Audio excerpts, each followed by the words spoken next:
समझ नहीं आओ। सही कहा था। हेलो हेलो इको ज्यादा है क्या? हाँ इको तो नहीं हटो क्या का हल्का इको हल्का तनी कम कहते पान खाया बोला। Hello hello hello hello base तनी कम कर बेगा। हेलो ठीक आए राजू तुझे उनका हब्या सब सही है ना बड़ा बढ़िया भी रहा सुने ना ये बात तो हम तनी के हक भगाई गए नहीं कितना बड़े हम डराई गए लेता रहे हम कहे हाँ रे बाप अरे मोर माई हो जब कहूँ चलते सटावे अरे अरे हवाई क्या अरे हम कहे का सटी गाना से गाना गाना कहूँ तो हम कहे अच्छा और तो सब जग रहा का तब हमरे जीव में जीव जीव कुछ हल्का बा हल्का इनका जीव पता नहीं कहाँ चला गया। कितना हुआ तो चला जावे के लिए अब हट एक बगली चला कर रहा तो से लोग से नहीं अब तो से लोग से कमजोर है ये है भाई तू सब कल्ला उल्ला पकड़ ले हम छुड़ा ही ना पाओ। बढ़िया थी कहाँ गए ना हनुमान कहाँ चला गया संगम नहीं लगा कि लगा नहीं भाई अच्छा लगा पछवारे हाँ बैठा बहुत बढ़िया हनुमान आए हैं वारुणी की शादी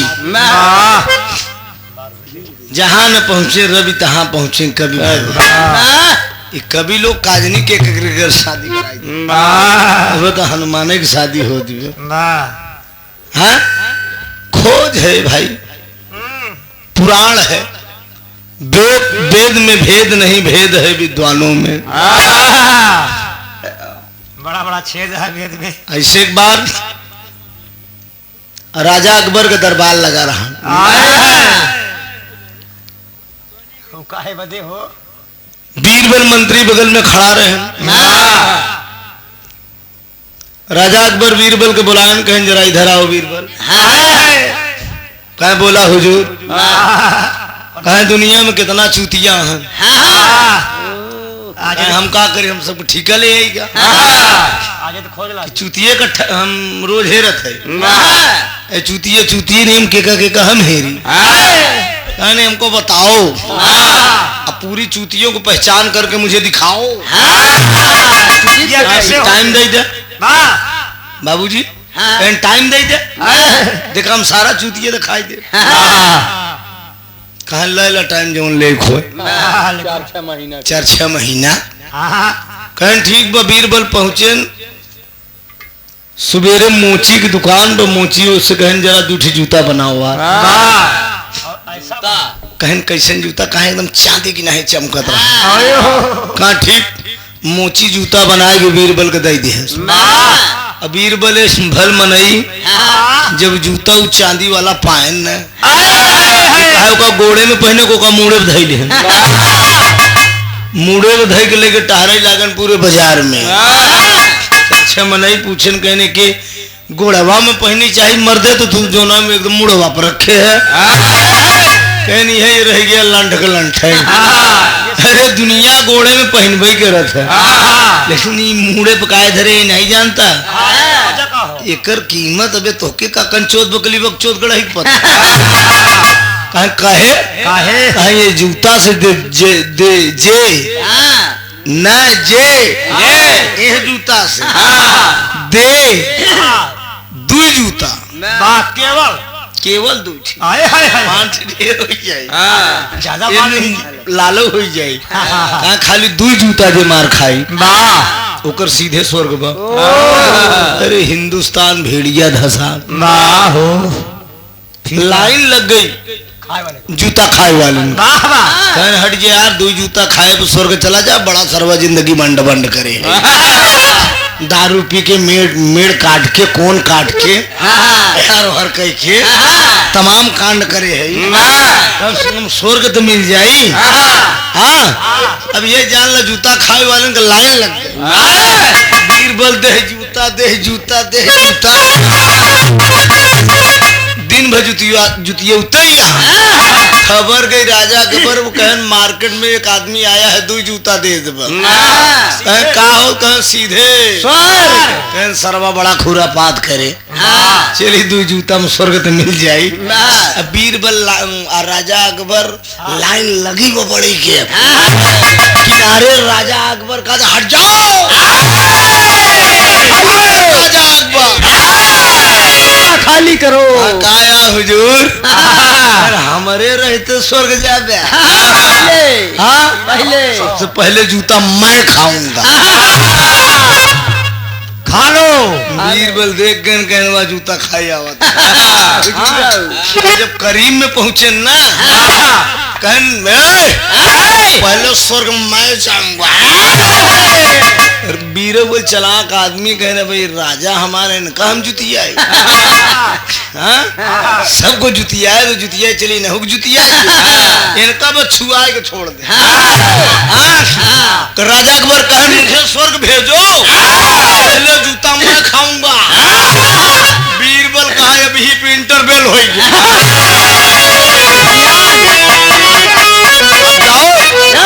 अब जूता कल खाने आना अब राजा अकबर छटपटाई करेंगे सरवा जूता उन्हें खाए स्वर्ग उन्हें गए सवेर भर जब दरबार लगा लौट कर राजा अकबर आए बीरबल मस्ती में चला आवत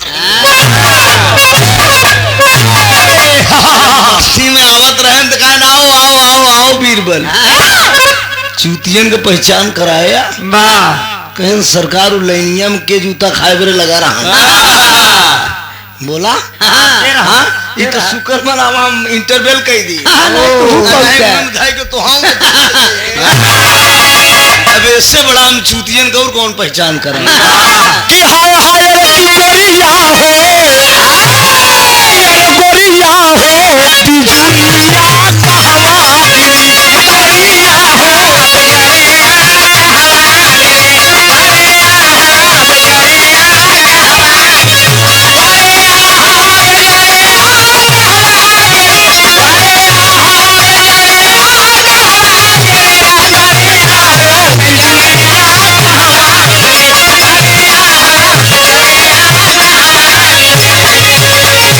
बिजलिया से बढ़िया और कौन जूता दे बता सीधे स्वर्ग मिलत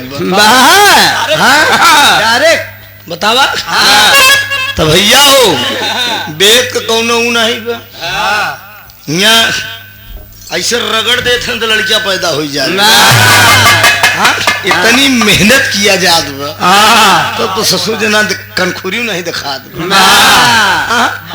नीलम यार देखा ऐसे रगड़ के पैदा कर दोनों राम गाय दी मेहररुई मेहरारू सोई जाती सोचा दिन रात सरवा कसरत होता नहीं होती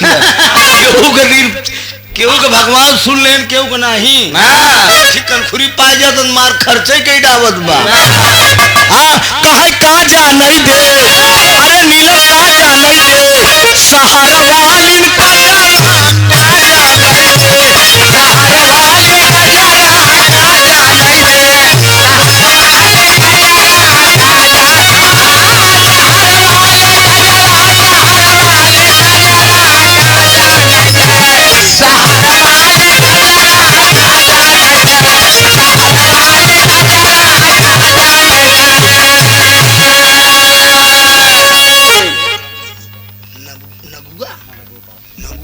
अखिलेश यादव नाम कितना प्यारा है वाह अखिलेश यादव अरे वाह धड़कन नमो ऐसे कुछ ऐसे नाम होता जेकर मतारी बाप नाम रख दे तुहार मतारी बाप को धन्यवाद बजो नाम रखे अखिलेश यादव नकुआ पूरा से एक नगुआ पार से 100 रुपया पुरस्कार में देखा भैया कहाँ गए सर ये तो महफिल बड़ी सुनी बा अब यह कि नीलम के हम चिल्लाए चिल्लाए बुलाई सबको तो अच्छा लगी हम बुलाओ ना कर जवन दे ले खोए दे ले दे समझे नहीं हम अपने न मन के तो संसा बजा हुआ कर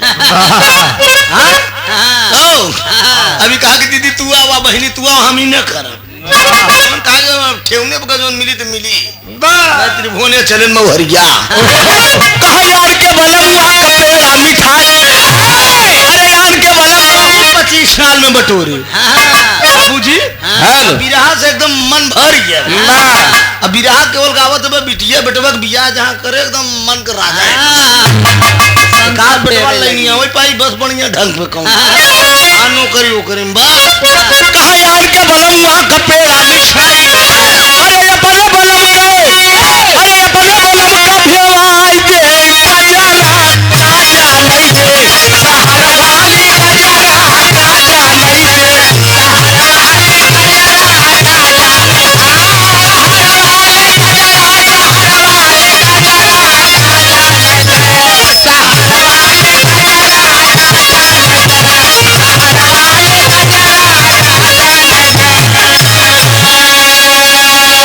डॉक्टर कैलाश नाथ पार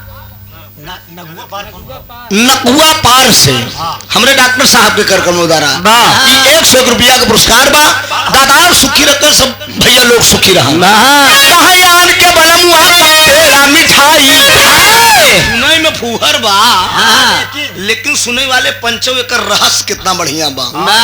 आन का बलमुआ का मतलब डॉक्टर साहब समझा अर्थात जैसे हमारे मेहरारू को लड़किया क्या बात है अर्थात हमारे ए नीलम यार देखा अर्थात हमारे मेहरारू को लड़किया अर्थात हमार बेटवा सियान हुई बड़वारू तो के को मर्द भैन तो लड़किया जब पैदा हो जाता जब तक नहीं पैदा हो तब तक भगवान कसम यहाँ मंच पे बतावत है मेहरारू कत्तई नहीं चाहते कि मन से 2 दिन 4 दिन के लिए दूर हो जाए। हिमा जितना जने सबको बिया भव सब जने कल्पना के जो त्रिभुवननाथ बताई दे मोहर मार दी कट नहीं सके नया नया बिया हो जाए देखा मेहरारू 13 दाई खबर ले कितनी जल्दी नहीं लगे हटक पहाड़ हो जाए मैदान जावा तब खबर ले समझे एक लड़का हो जाए ना तो ठेहू तो का पूछी मस्त रही लड़का में पिंटुआ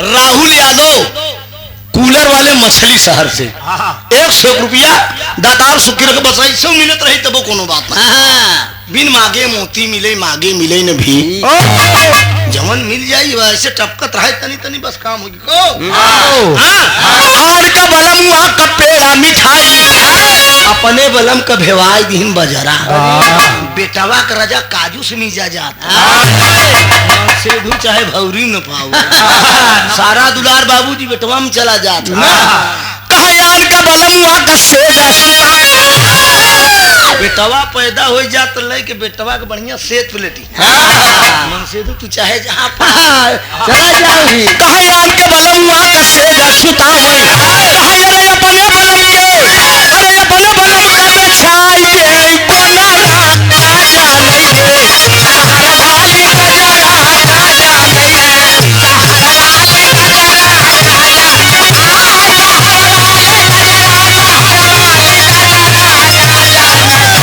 सहारा वाली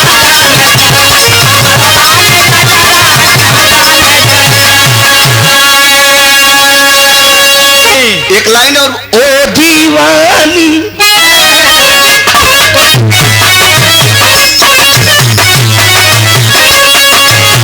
मैंने की लाइन है ये टीना जी की अभी परवान निकालना है ओ दीवानी मस्तानी आइटम बम है तेरी जवानी बाली है तेरी अमैया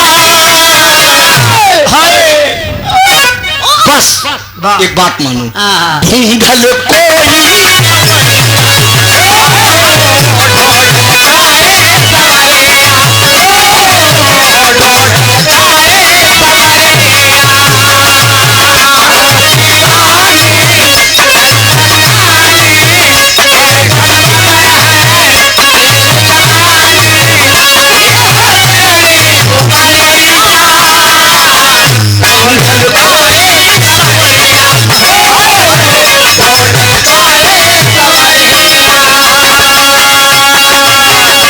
लाइन लिखा है कलम कमल कवि जी ने, बाबूजी इस लाइन का मैं बड़ा सम्मान करता हूं। कमल सोना से गाना हो तो हम उन्हें मंच में जरूर माला पहनाई थी बुला के। लाइन लाइन भी लिख गई, लाइन अगर माना जाए तो पूर्वांचल के राइटर से कम नहीं उनकी लाइन। आयत जीनिस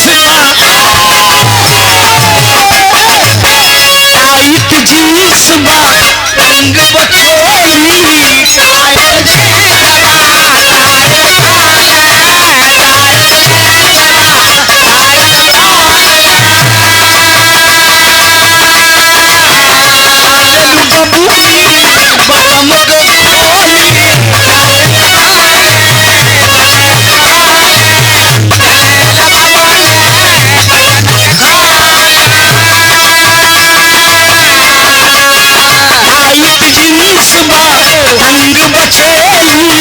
सालन बबूली बटम के खोली लौटन में डाले आवा उठाइए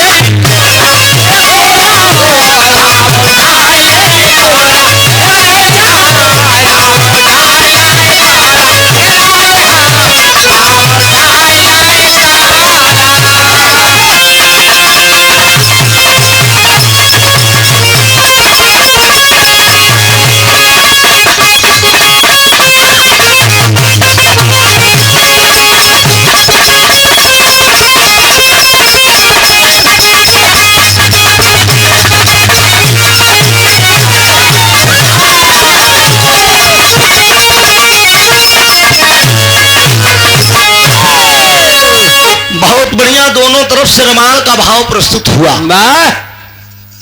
अब हम सटाए तो न पाऊ, उतना क्षमता हमारे नहीं सटावे के। अब हम तो गवैयन से अपन पर्दा पानी बचाई ना, हमका क्यों कुछ कहा ना हम क्यों को कुछ कहा। आदत ना हो, अपनी तो आदत है प्रस्तुति केवल डालना। एक सामाजिक चित्रण आप लोगों के बीच में, सटावे के काम भिड़ाए दे, लेकिन अब भिड़ाऊ बदल, अब हमारा मन नहीं भिड़ा।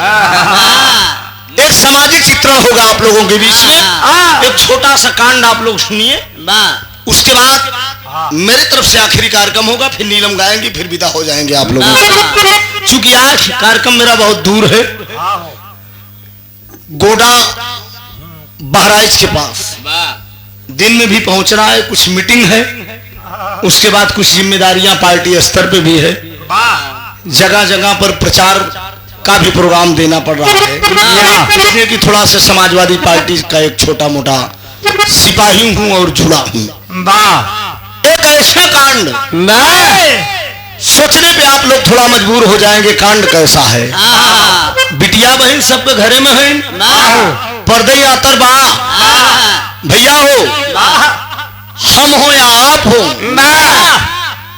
बेटियां आती है इस धरती पे, लेकिन लोगों की नीयत और निगाहें अगर हर किसी बेटी को अगर लोग बेटी समझने लगे, लोग कहते हैं कि जमाना बहुत गंदा हो रहा है, जमाना बहुत गड़बड़ है, लेकिन हम कहे थे बाबूजी जमाना नहीं गड़बड़ है, जमाने को लोग गड़बड़ है।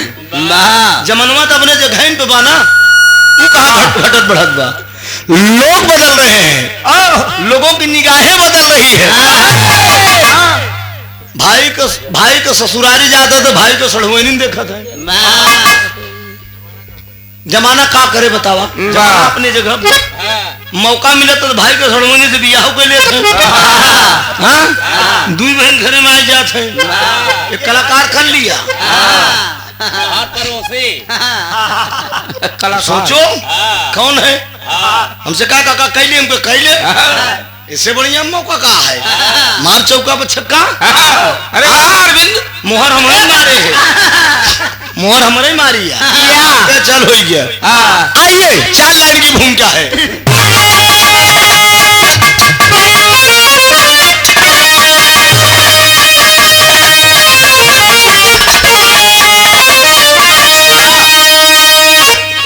अरे झूमती सभ्यता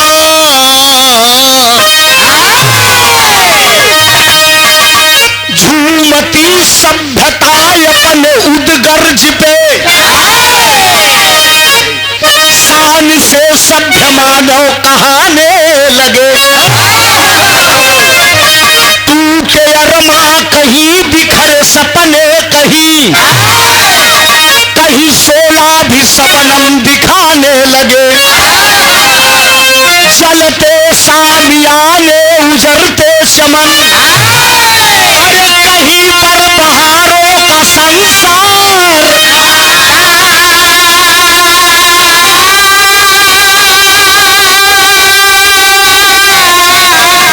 अरे शर्मयाती नहीं बनते इंसान हो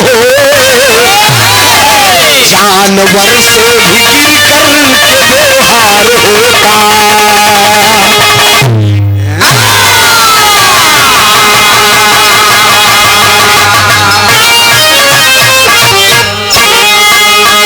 झूमती सभ्यताएं अपने उद्गर्ज पे शान से सभ्य मानव कहने लगे टूटे अरमा कहीं बिखरे सपने कहीं कहीं 16 भी शबनम दिखाने लगे चलते शामियाने उजरते चमन कहीं पर बहारों का संसार रोता शर्म आती नहीं बनते इंसान हो जानवर से भी गिर करके व्यवहार होता इंसान इस धरती पे आगे गलतियों का पुतला है न जाने कितनी गलती कर बैठा है इशारा है एक लाइन कव्वाली का भाव दिया गया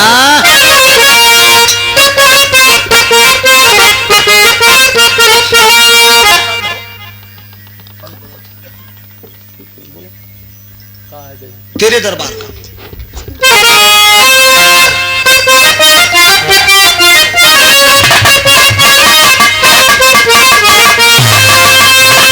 अरे तेरे दरबार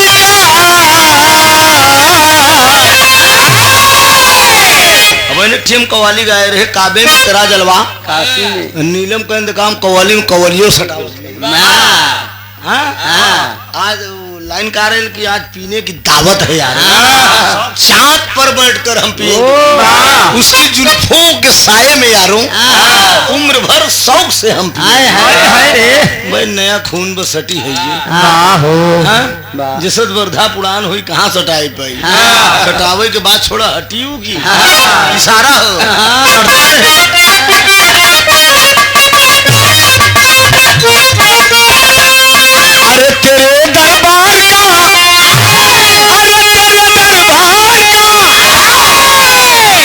मर्चा नीलम मर्चा कितना पिताई न जाई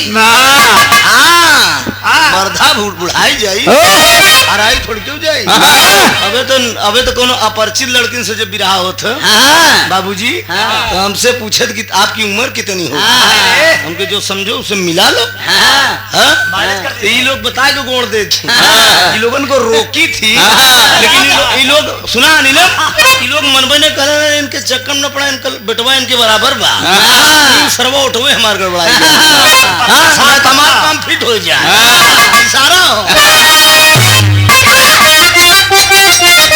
अरे तेरे दरबार का अरे तेरे दरबार का तेरे दरबार का चल के करीना हम भी देखे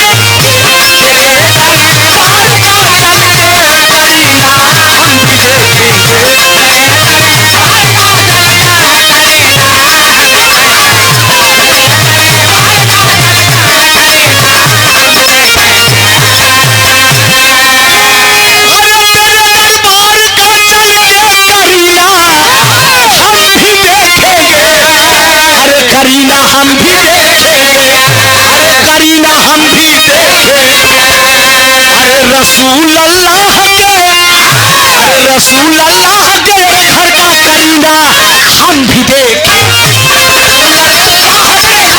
करीना हम भी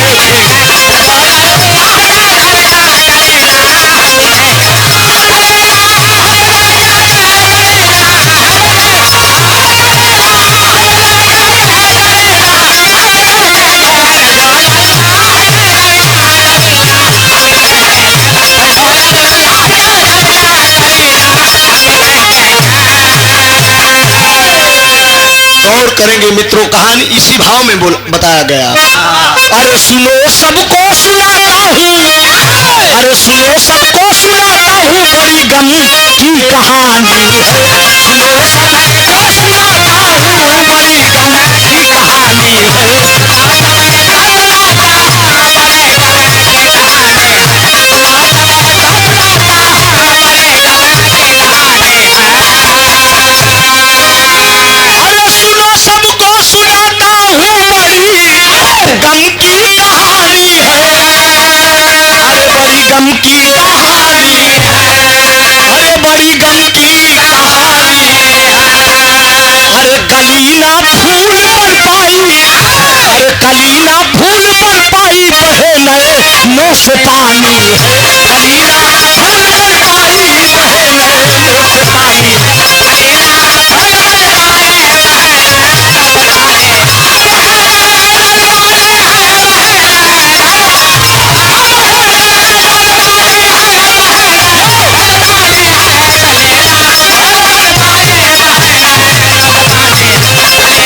समझते हुए आप क्या बात चिंतामणि पटेल जी वाह नगुआ पार से 100 रुपए का आशीर्वाद, बहुत बहुत बंदन अभिनंदन है। कहानी की शुरुआत है, कहानी कब की और कहां की है जरा गौर करेंगे। हाँ हाँ ला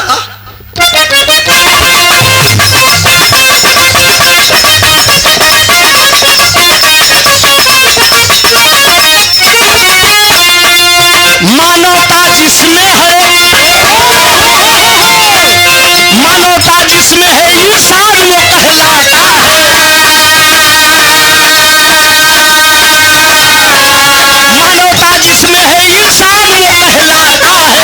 उसे मानवता तो हैवान भी बन जाता है।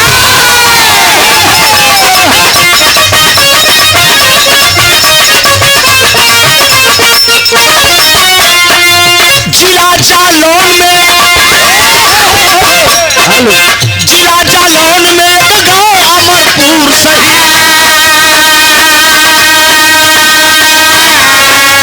जिला जालौन में एक गांव अमरपुर सही। वही की वहाँ क्या बताऊं मैं हुजूर सही।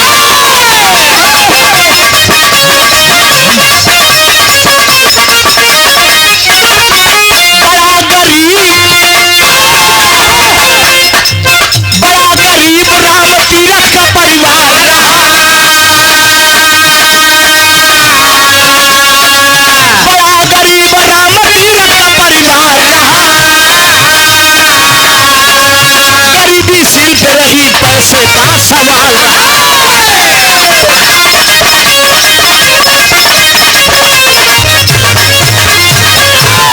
एक बेटी है,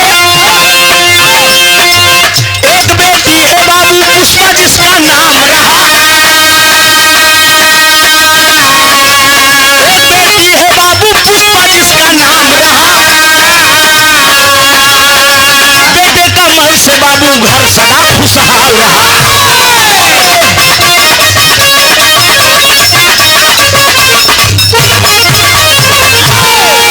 तनी बात का सुन ला, कहानी कब गए और कहां कब आ। जालौन जिला के अंतर्गत एक छोटा सा गांव है, जोने गांव का नाम बताया गया अमरपुर। अमरपुर गांव के अंदर एक निहायत गरीब इंसान थे जिसका नाम बताया गया राम तीरथ। राम तीरथ के पास भगवान का देन एक बिटिया और एक बेटा। बेटा का नाम कमल है और बेटी का नाम पुष्पा है। धीरे धीरे पुष्पा बेटी सयानी हो गई। गरीबी अपार है बाबूजी, खाने का ठिकाना नहीं है, एक वक्त की रोटी नसीब नहीं हो रही है।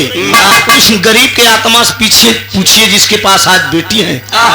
मैंने अपनी जिंदगी में सब कुछ देखा है दो। गरीबी बहुत लाचार होती है। अरे इंसान को कभी घमंड नहीं करना चाहिए। एक दिन ऐसे वक्त और ऐसे समय आते हैं, ये ईश्वर की मर्जी है, जिसको जिस भात रखेगा उस भात रहना पड़ेगा। गरीबी आई, गरीबी के चलते धीरे धीरे बिटिया पुष्पा सयानी हो गई।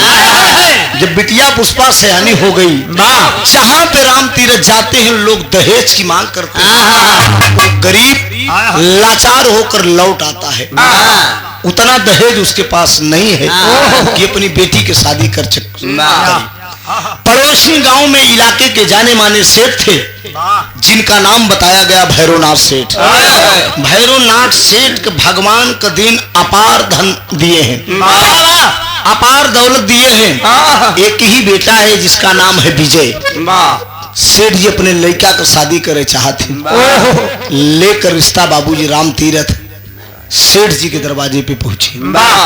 सेठ जी से हाथ जोड़कर बोले कि सेठ जी हमार बिटिया पुष्पा सयानी हुई के बा, अतोरो बेटवा विजय सयान बा। सेठ जी तेजा दहेज की बात न करा, हमारी बिटिया बड़ी खूबसूरत बा। हमने अपने गरीबी में जितना मुझे मालिक ने दिया, हर सर्वगुण संपन्न अपनी बेटी को पढ़ाया है, लिखाया है, सब कुछ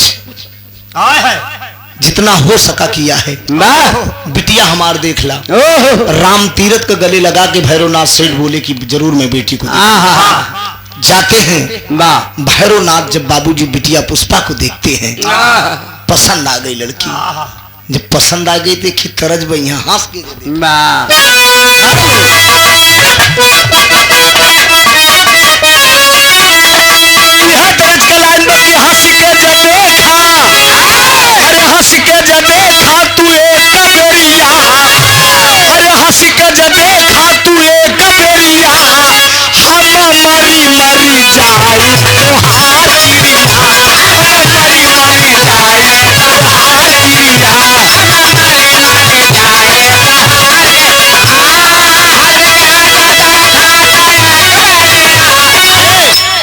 प्यारा आशीर्वाद। हमने कहा बिन मांगे मोती मिले, मांगे मिले न भीख।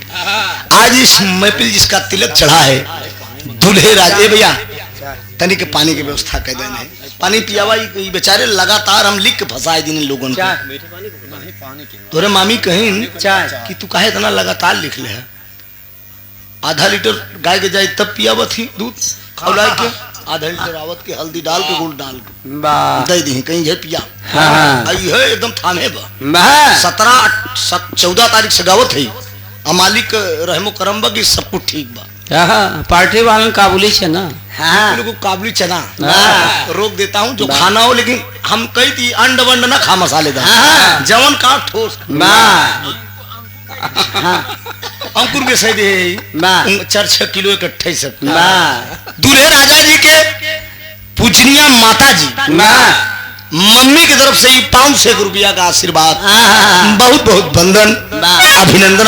हमार गनवो बा खीरे बा दे के जवन कुछ दे ले कोई भाई नहीं कोनो शिकवा शिकायत हमार नहीं भाई बंद बियादरी है, जवन इच्छा हो नहीं कोनो बात नहीं।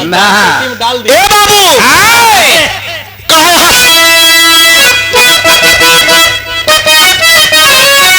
हंस के जब देखा तू एक बेरिया हम मरी मरी जाई तुहार क्रिया। लेकिन बाबूजी भैरवनाथ सेठ गाना पे आप सब ध्यान दे, ध्यान आप सबका हटे ना। कहानी बड़ी अनमोल है मित्रों, ध्यान देंगे। आंख से आंसू आए या न आए, लेकिन कलेजा जरूर मेरा दावा है पसीज जाए। इस कहानी में गरीबी का चीज हो था दो ध्यान दा। भैरवनाथ सेठ जल्दी पिया, भैरवनाथ सेठ दरवाजे पे गए और राम तीरथ का और बिटिया पुष्पा को जब देखे, जब बिटिया पुष्पा को देखे बाबूजी देखे तो कहा ये रे अरे बतिया के करा स्वीकार समझी, अरे बिटिया के कैला स्वीकार समझी, तोहरे बिटिया के बेटवा लोभान समझी, तोहरे बिटिया के बेटवा लोभान समझी।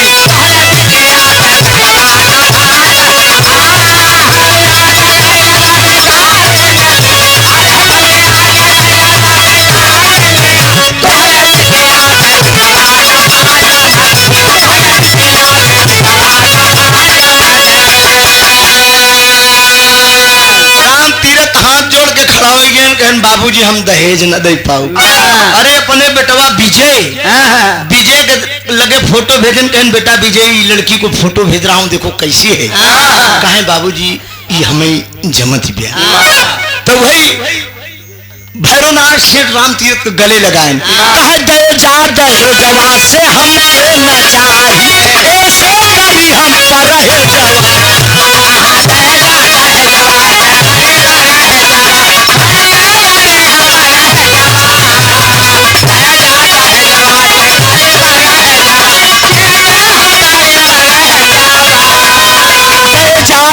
जवाब हमके न चाहिए, ऐसे करी हम पर रहे जवा।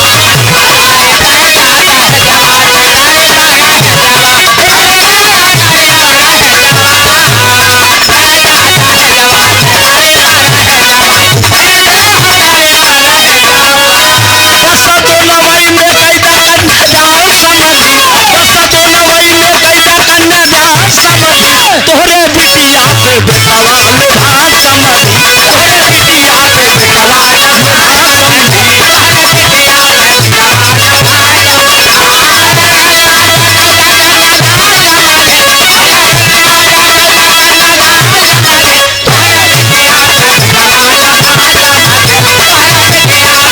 लोभान समझी। भैरवनाथ सेठ बोले राम तीरथ आपकी बेटी मुझे पसंद है, बिना दहेज मैं शादी करूंगा। कहा ठीक बस सरकार, दिन तारीख पक्की होगी बाबा।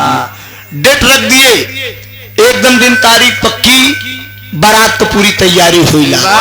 हर जब कार्ड बटैला तो अब ये बात यही छोड़ दिया। एहर जो पुष्पा राम तीरथ बिटिया जेकर शादी पड़ी बा, ओकर एक बचपन का सहेली रही जेकर नाम रहन कमला। दोनों को बड़ी अजीब दोस्ती रही। कमला के दरवाजे पर पुष्पा गई, कहे ए दीदी हमार शादी पड़ गई, हमार शादी पड़ गई बा। तो कमला पूछत बे कि कहाँ पड़ी बा, केकरे खिया पड़ी बा, कहे भैरवनाथ सेठ के बिटवा से। अरे बाप, कमला कहे तोरे पापा के पास तो उतना रुपया ना ही बे, तोरे पापा के पास उतना रुपया ना ही बे, तोरे पापा इतना भैरवनाथ सेठ के घरे में कैसे तोहार शादी करत हैं। कहे मालिक को रहम करम बिटिया फटही लोगरी पहने बदोस, कईयों पेमना लगा बा बाबूजी, सुई डोरा सुका नत्थे बा, नथ के ऐसी बाबूजी यहाँ तो 56 मेल के क्रीम चपोड़ा थी, खूबसूरती बनावे बरे। लेकिन दोस्त वो गरीब की बिटिया ऐसे मटिया धुलिया में दोस्त सुंदरता का कोनो मोल नहीं, माटी में रहबा तब वो सुंदर लगता। मालिक बनावा जो नूर है, ऐसे कहे हमें पसंद कैले हैं, कहे ठीक बा, कहे हमारे घरे ना बू दीदी, कहे हम तोरे घरे आई जा। कमला से वादा कर लिया, कमला कहा कि हम 1 हफ्ता पहले से आओ, 1 हफ्ता पहले से पुष्पा के दरवाजे आई के बाबूजी पूरा घर का काम काज बिटिया देखत बे, पूरा काम काज देखत बे। एहर उ दिन आई गे, आज विजय दुल्हा बन के ससुरारी पहुंचा, अमरपुर गांव में दुल्हा बन के पहुंचा है। और बाबूजी तमाम बाराती नाचत हैं, और दुबरा के 4 में औरतन गांव को जुड़ गई पुष्पा के मन सेधु को देखे बदे। ब्याहे बराते में अक्सर देखा बरतिहा कितनों टीफा टाइट रहा है, लेकिन सबका निगाह केवल दुल्हा पर हाथ, दुल्हा देखत कि दुल्हनिया ऐसी तो दुल्हवा कैसे। काल का जोड़ा ठीक रहा ना, काल एक बराती में रहेगा, कहाँ प्रोग्राम रहा व्यूर के लगे। अरे बाप रे बाप, उतने खूबसूरत दुल्हन, उतना खूबसूरत दुल्हा, देखत मान तबीयत मस्त, क्योंकि ये जोड़ा है। देखो ऐसे विजय दुल्हा बना चल रहे तर्ज का लाइन बा, कौनो देवर मजाक करे बा, फागुन का महीना, भौजैया भी तनिक चोचलात रही, मर्द अगर परदेश रहा, सिंगार उंगार तनिक ठीक से कह के देवर और जमन है ना, लपल लुपुर मारे के कहत बहादुर थी, लपल लुपुर मारे तो है देवरवा कहत कि काहे बदे भौजी, अरे काहे बदे भौजी तू भाई उदास, काहे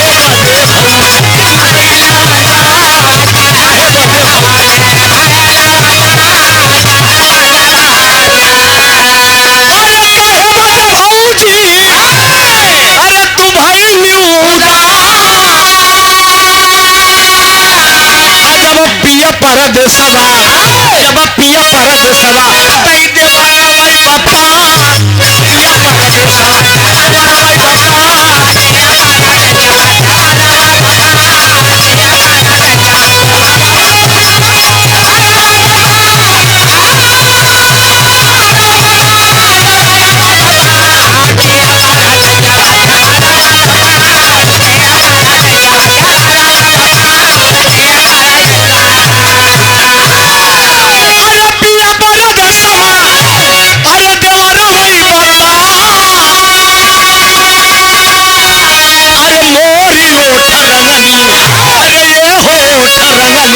तनी नैनवा मिलावा हो ठरगन, नैनवा मिलावा हो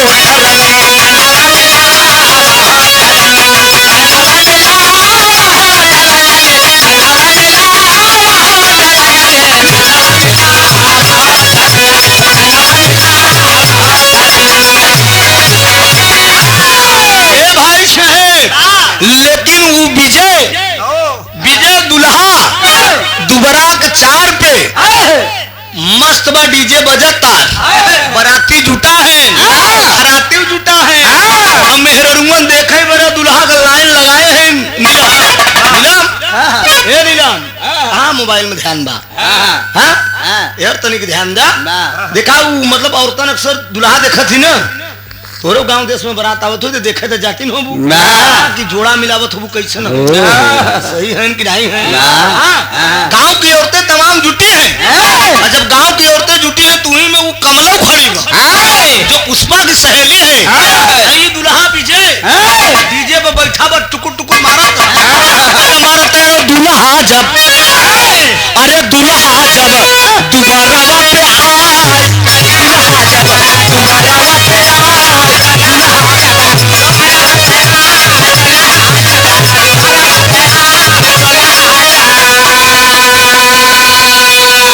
बाबू दिलीप कुमार यादव जी के कर कमलों द्वारा 101 रुपया का पुरस्कार आपके हैं दुल्हा के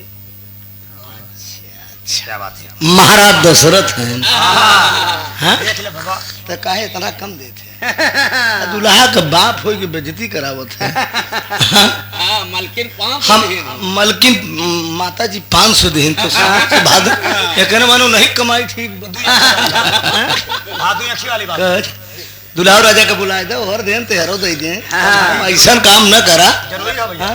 अब हम मांगी न तो लड़का रोए न तो दूध ही न पावे हाँ?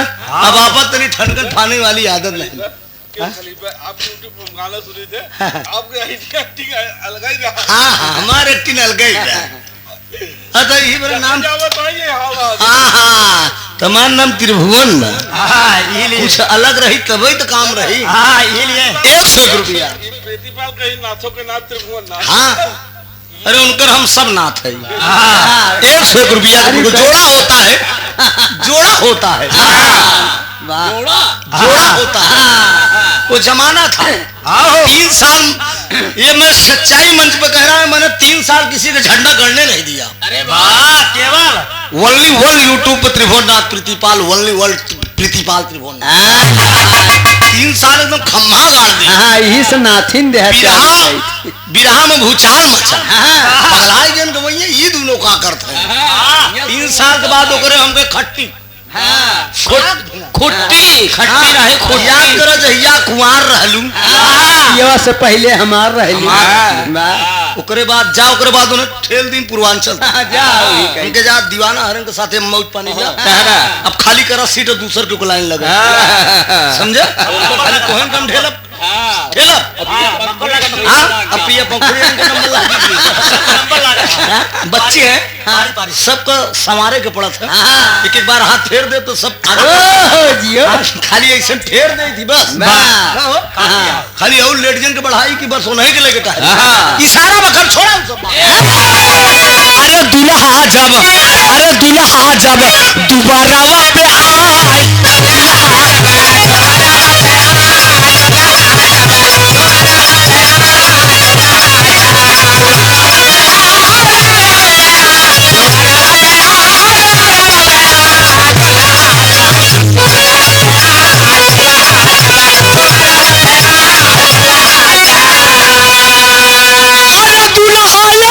अरे दोबारा पे अरे कमला का देखा गवा हो पागल कमला का देखा गवा हो पागल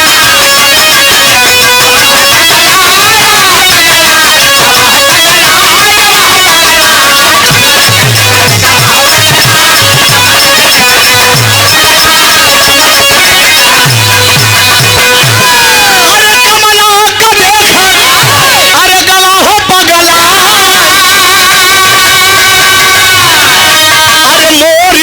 अरे ये हो ठरगनी हनी नैंदवनिया वाहो कमला विजय दूल्हा बना दुबरा के 4 पे पहुंचा तमाम औरत खड़ी है जोन ओकरे मेहरुआ का सहेली रही जोन कमला वो औरतन में खड़ी बा नीली रंग का साड़ी पहन के और जब देखत बत एकटा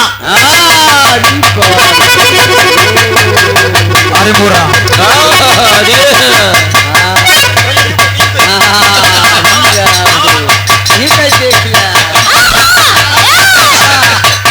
पलक नहीं गिरा मुंह बाए कबाए माछी आवत जाती है कोनो में आप खोई अपने आप को पता ही नहीं कि हम दुल्हा बन के कहाँ बैठा है। कह भगवान बड़ी फुर्सत से बनाए। अरे वाह हो ऐसा नहीं कर गर्दन बा, ऐसा नहीं कर सब कुछ बा। हाँ? एक तक देख रहा है और लड़की खड़ी बा औरतन के बीच में सोच रही कि जीजा बड़ा मजाकी है। जीजा मस्त मौलाना मौजी आदमी रिंदे के नजर में मैं खाना काबे के बराबर होता है।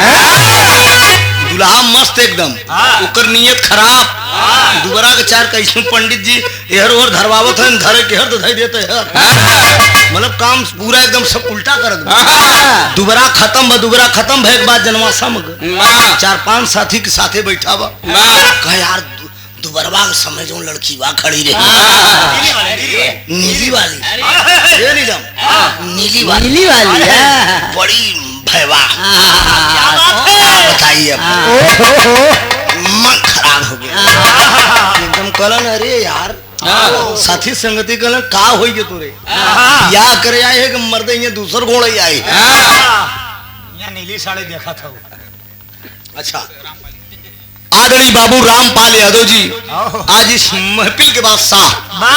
हम ज्यादा कुछ काम नहीं लेकिन जवन हो बराबर हो, लेकिन बराबर हो तो नहीं हम बुझत है धीरे धीरे। लेकिन हम कुछ कहा ना बाबू रामपाल यादव जी हमारे तरफ 20 रुपया भेजवाए हैं।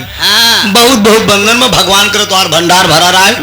अब हम ही थोड़ क्यों कहा भी कम हो हमें दुई सुधे आज भगवान परमात्मा तो है 2 लाख दे मनाए के जा भाई। हम बढ़ोतरी मनाओ घटोतरी न मनाओ, साई इतना दीजिए जाको कुटुंब समाए। मैं भी भूखा न रहूं और साध न भूखा। बहुत बहुत बंधन है, अभिनंदन है। ए बाबूजी वो देख रहा है, एक निगाह एक तक लगाया है, लेकिन दुबरा का 4 खत्म बा जनवासा मग। जैसे आप मनोरंजन के लिए विराह करे वैसे भैरवनाथ से नौटंकी ले रहे नौटंकी लेके घराती बराती सब लोग आनंद ले रहे हैं। औरतों के साथ वो कमला भी एक किनारे बैठ के नौटंकी देख रही है और डांसर गावत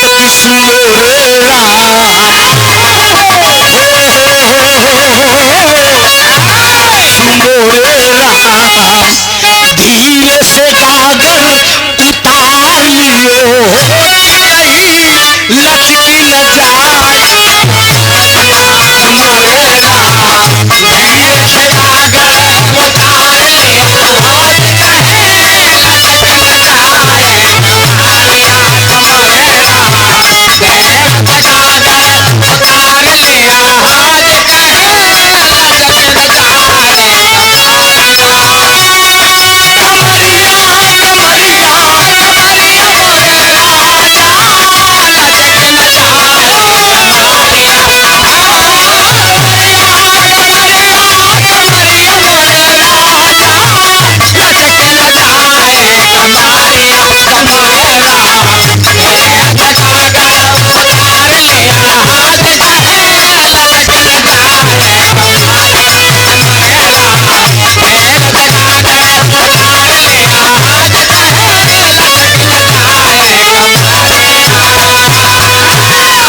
धीरे से गागर उतार लियो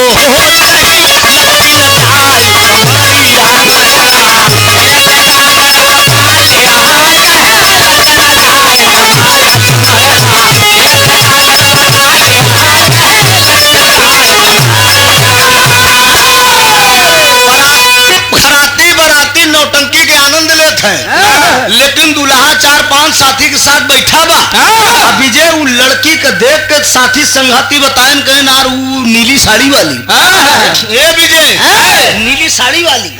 अब हुई तो सनकी मटकी ऐसे ऐसे जनवासे में बैठे ऐसे ऐसे शुरू कर दे। एक मार सारा विसारा मारत बा। और लड़की सोचत कि जीजा खुश मिजाज अजीजा ससुर मतलब और लड़की बैठी में कहा ये कैसा दूल्हा है। साथी संगति में उनकर हरकत देख के वो लड़की तुरंत उठती है। उठी और गई पुष्पा के पास, उसकी दुल्हन के पास गई और पुष्पा से सीधे कहती कुछ नहीं बताती है और करेंगे यही कहानी बदल रही। वो गई कमला बोलती है कि दीदी मैं 1 हफ्ता से तेरे दरवाजे पे आई हूँ, मैं जा रही हूँ घर। तब तो पुष्पा कहा कि ए दीदी काहे बदे घरे जात हो, सवेरे हमार विदाई हो जाई, हम डोली में बैठ के ससुराल चली जाए, फिर हमारी आपकी मुलाकात हो या न हो। कहा पगली तू कैसी बात करती है, मैं डोली में बिठाने तुझे आऊंगी। लड़कियों में ये लगाव देखो, आज भी बिटिया बहन में जो लगाव होता, लड़कन को दोस्ती कच्ची होता धीरे, लेकिन बिटियन को दोस्ती कच्ची नहीं होती। मालिक ने मुझे भी एक बेटी दिया, कबो कबो एक दर्जन सहेली आई जाती। बिटिया पहले से बताई पापा आज मेरी सहेली आएंगी, ये इंतजाम चाहिए। क्या बात है। बिटिया का जन्मदिन रहा, डॉक्टर साहब प्रोग्राम छोड़ दे कहन हम गायन प्रोग्राम में जा, बिटिया का हमरे जन्मदिन है। बच्चे इतने प्यारे होते हैं नीलम, लड़कियां इतना दुलारे को होती कि मन कहा तो करेजा निकाल के लड़कियन के देती। बिटिया हो चाहे बिटवा, ये बच्चों में भाव होता है। आप बोल दिया कहा चिंता मत करो, हम तुम्हें डोली में बिठाने जरूर आऊंगा। वो लड़की चल देती है, लड़की चल देती है, बाबूजी जा रही है अपने घर। रात ही में रास्ते में एक बगिया पड़ रही है, ट्यूबलाइट का रोशनी के साथी इशारा कहें कस यार देखा दही के भेसा में दुल्हा चूना चाटे जात कहें ये वाह जाता नीली वाली वाह वाह वाह बगिया में गए। और बाबूजी एहर प्रोग्राम शुरू और 5 उठेन शराब दिना सिधार देन चल देन। आगे से गया दूल्हा, लड़की जल्दी जल्दी चली जा रही है, रास्ते में खड़ा हो गया। जब कमला दूल्हा का देखे, चारों 5 साथी का देखे, कहा जीजा आप? हाँ मैं। क्या कहता है वो? हमारा बरंतली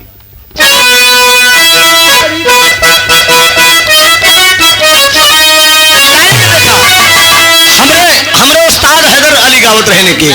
अरे तारीफ तेरी निकली है दिल से, अरे तारीफ तेरी निकली है दिल से, अरे लाई है पर लब पे बन के सवाली, सुनी दिल वाले आई बाबा आया है तेरे दर पे सवाली, सुनी दिल वाले साए बाबा आया है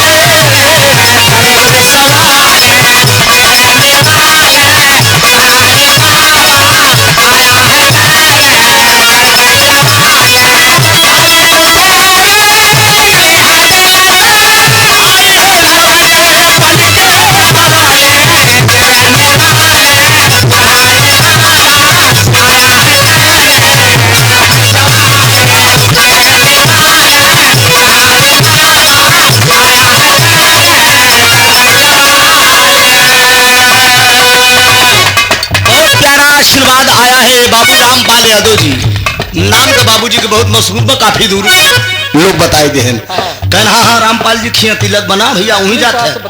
मछली शहर से ही लोग बताना शुरू कर दिए। बहुत बहुत बंधन है, आशीर्वाद की परीक्षा 101 रुपए का पुरस्कार। लेकिन वो दूल्हा पकड़ लेता उस लड़की को।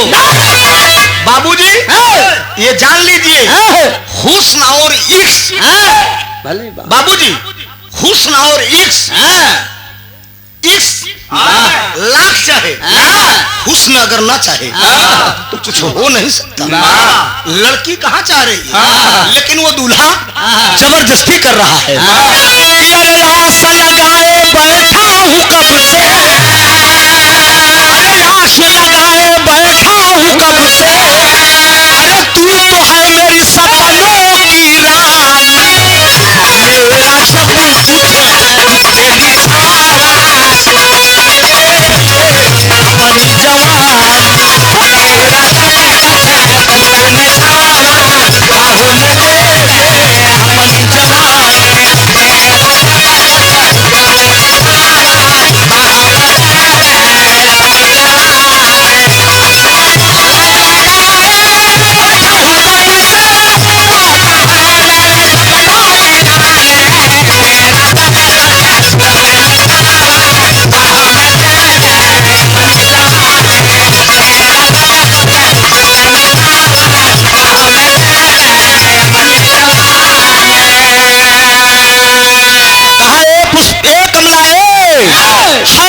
पर बस करई चरौरी लेकिन नामा नहीं बेईमान।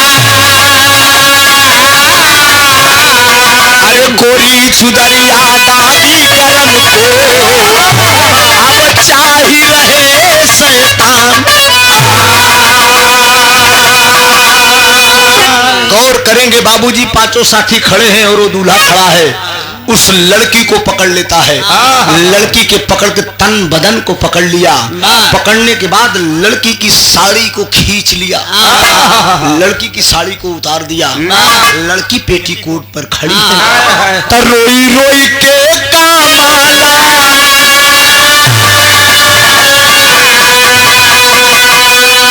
कैली पुकारिया अरे जीजा जी लूटा अब हमारा पर्दा पानी।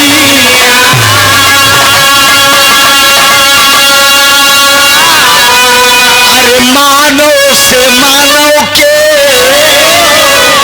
अरे विश्वास रूठी जाई।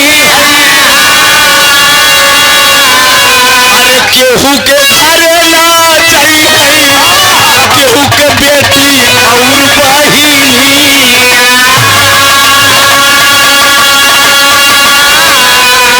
लेकिन एको नाही बतिया के अरे बाबू मना ले कसाईया।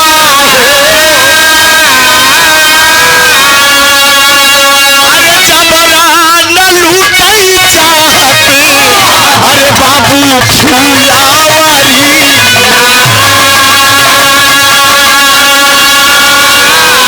अरे तनवा के साड़ी पापी नीचे खींचे बेईमानावा हो। अरे पांचों साथी मुंह काला कैले ते ही घरी।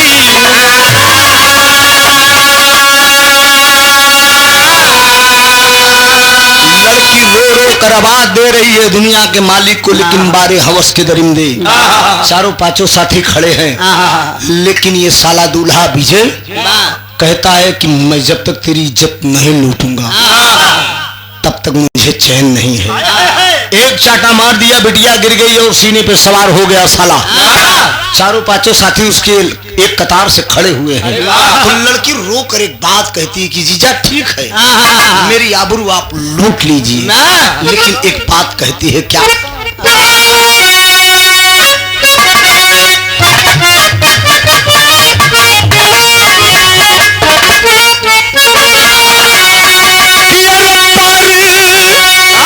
देसिया बलम के बिना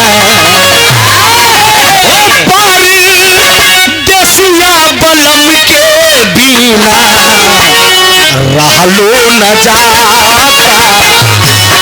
हलो न जाता।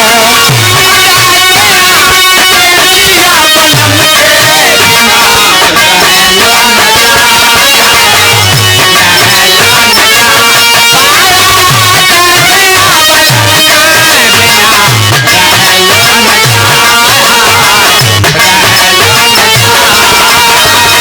सालेला फगुनवा सवरिया सालेला फगुनवा सवरिया बाबू बेकरार हो पारी देसिया बलम के बिना हलो न जाता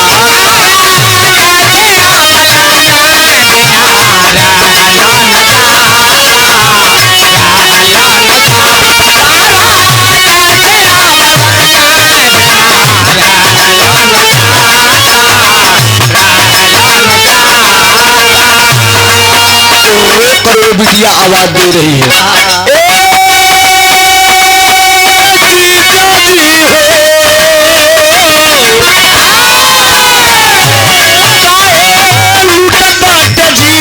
जाजी इज्जत हमार हो इज्जत हमार जाजी इज्जत हमार हो इज्जत हमार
उस लड़की को उस बगीचे में चारों साथी खड़े हैं एक कतार से, लेकिन वो दूल्हा साला हरकत कर बैठा, उस लड़की के साथ जबरदस्ती किया, उसकी आबरू लूट लिया, बार बार रोक आवाज देती रही, नहीं माना। अपना दूल्हा तो इज्जत लूटा तो लूटा, उसके जो चारों साथी थे वो साले भी आबरू लूटे। लूटने के बाद जब नहीं बर्दाश्त कर पाई लड़की तो बेहोश हो गई, तो किया क्या, पकड़ उस बगीचे के अंदर उस लड़की का गला दबा दिया। जब गला दबा दिए तो तेरी का भाव है,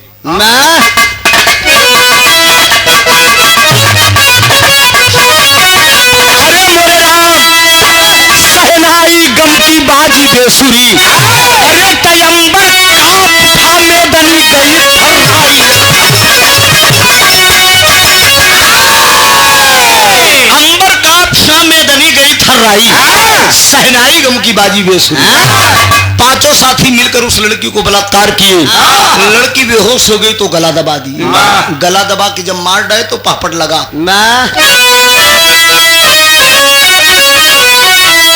अरे मानवता का तांडव बने दुखारी बारी बारी हो, अरे मानवता का तांडव बने दुखारी बारी बारी हो, अरे हवस मिटाए अत्याचारी बारी बारी।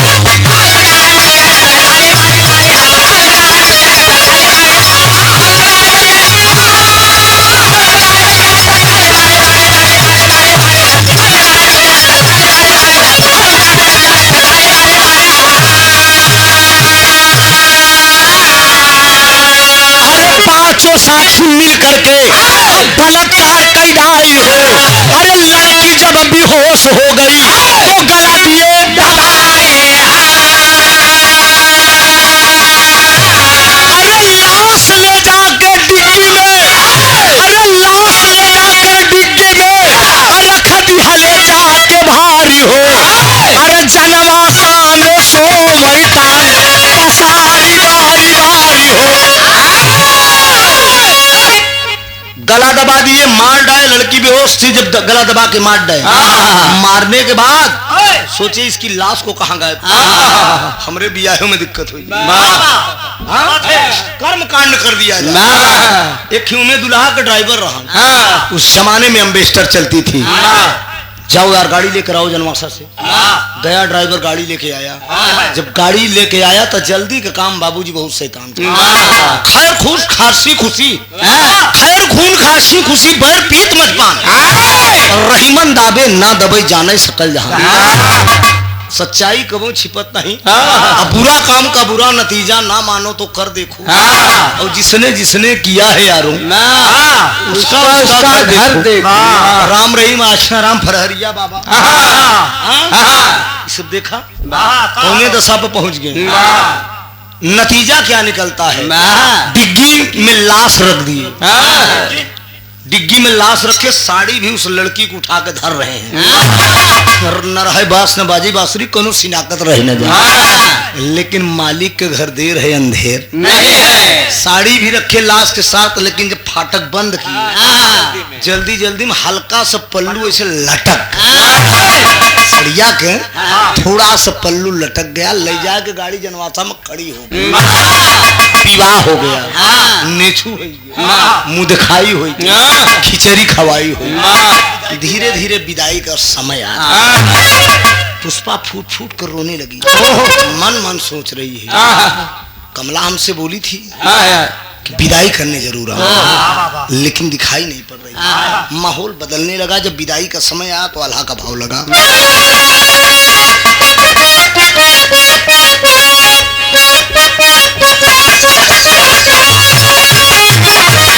अरे धीरे धीरे पूसी पाके, अरे धीरे धीरे पूसी पाके होला जब विदाई, अरे भैया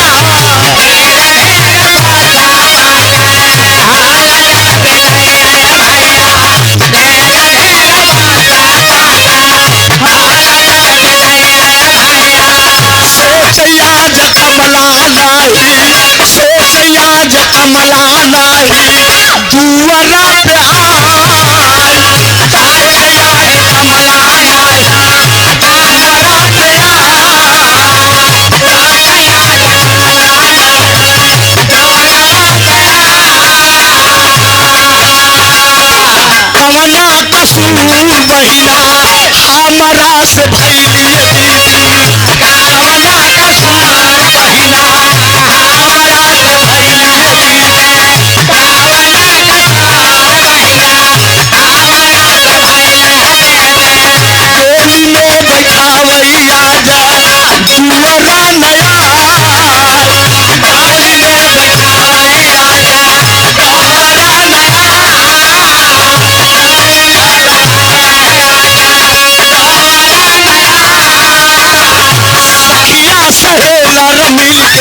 सहेला रे मिलके कार खीसिया भैया सखिया सहेला रे मिलके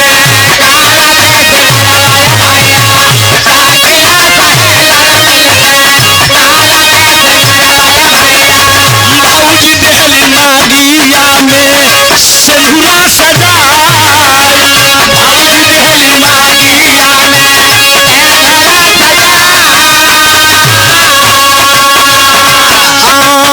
घरवा से बाहर जाता पुष्पाय भैली भैया घरवा से बाहर जाता पुष्पाय भैली भैया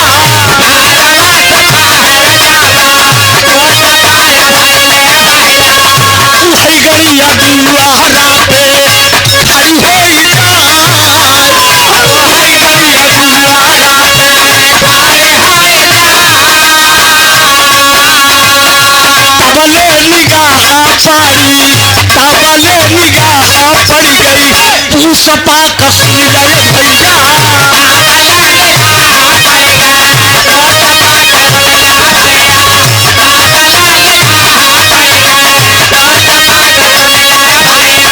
नीला रंग के पन्नू बाबू नीला रंग के पन्नू बाबू गैले हो देखा नीला रंग के पन्नू बाबू गैले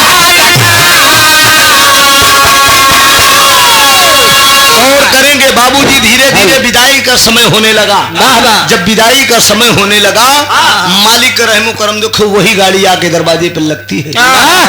सोचिए जिस गाड़ी में उसकी सहेली की लाश सखिया सहेलर सब सिंगार कई के वो की धीरे धीरे विदा करते घर से बाहर निकाल रही है। अचानक उस लड़की की निगाह उस डिग्गी पर पड़ती है। नीले रंग का पल्लू लटक रहा है। दुनिया के मालिक की आवाज आ रही है, पुष्पा जिस गाड़ी में तू बैठने जा रही है इसी गाड़ी में तेरी सहेली की लाश है। वो सोच रही है यही साड़ी तो कमला पहन के मेरी शादी में आई थी। एक बात वो पुष्पा बोल देती है, बड़ी ऊंची बात बोलती है। अरे पुष्पा कहे कि हम ना जाब अब ससुरवा हो दुनिया पुष्पा कहे कि हम ना जाब ससुरवा हो दुनिया करिया कभी की जब तक खोली रही जाए करिया कभी की जब तक खोली रही जाए राम तीर का है बिटिया आई लुकाई हलिया बिटिया राम तीर का है सुनिया आई लुकाई हलिया हलिया राम तीर का है बिटिया आई लुकाई हलिया हलिया इज्जत का पगड़िया बिटिया ले तू ना बचाए इज्जत का पगड़िया बिटिया ले तू ना बचाए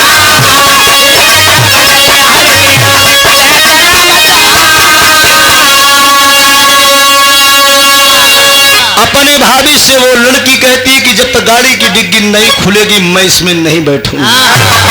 तबले दूल्हा आकर खड़ा हो गया, खबरदार गाड़ी की डिग्गी नहीं खुलेगी, चाहे तुम ससुराल जाओ या सखी सहेलर तमाम घराती बराती में खलबली मच देखे जमुने बक्के के बत्ते के तौने बक्कत अरे रम तीर्थवा के बिटिया या अपने मन का बलबला नहीं भी एक गिर डिग्गी से कहा ले के वो ये सारी बातें भाई तमाम बातें हो रही है। लेकिन वो लड़की बार बार जिद कर रही कि जब तक गाड़ी की डिग्गी नहीं खुलेगी तब हम नहीं बैठेंगे, ससुराल नहीं जाऊंगा। धीरे धीरे खबर का नाव जाए के बताए भैरवनाथ सेठ से बार पतो डिग्गी खुलवाओ दिवे। सेठ जी चल रहे, सेठ जी आए, कहा क्या बात है? कहन भाई तुहार पतो डिग्गी खुलवावे के चक्कर में पड़ी राम भैरवनाथ सेठ बोल दिए कि कौन बड़ी बात है, क्या दिक्कत है बिटिया, डिग्गी खुलवाओगी? तुम्हारी इच्छा है? दूल्हा कह रहा कि नहीं पापा डिग्गी नहीं खुले। सेठ जी डांट कर बोले खबरदार, मैंने इसी दिन के लिए तुझे पढ़ाया लिखाया है, यही संस्कार है। बाप के सामने तुम बात लड़ाते, बहू की इच्छा है वो भी तो मेरी बेटी हुई।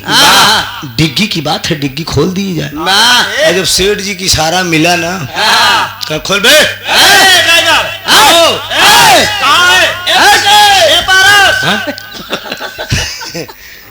देखा ना बमक जाए फिर सवेरे हम इनको चला के ले चले।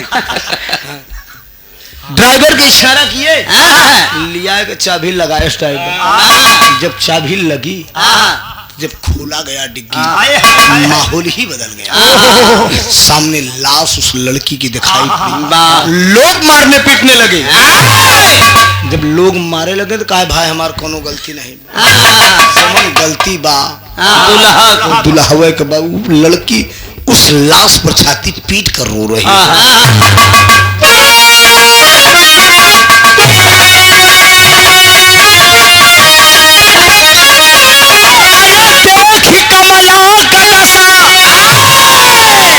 पुष्पा के तन में लागल अलिया, तब बहिरा तोहर बिन पुष्पा के बैठाए डोलिया।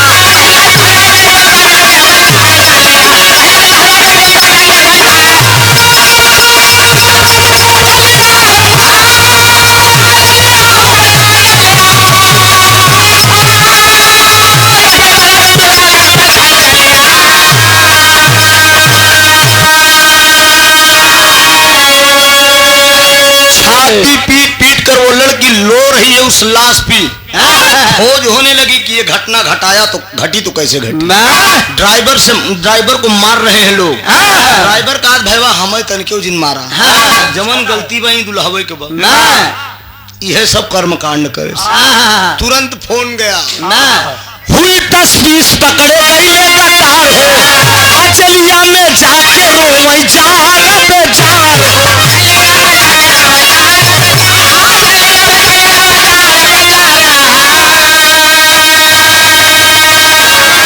अरे आज मानवता को देखा, अरे अब उठल बटोलिया, अरे तब बहिरा तोहर बिन पुष्पा के बैठाए डोलिया।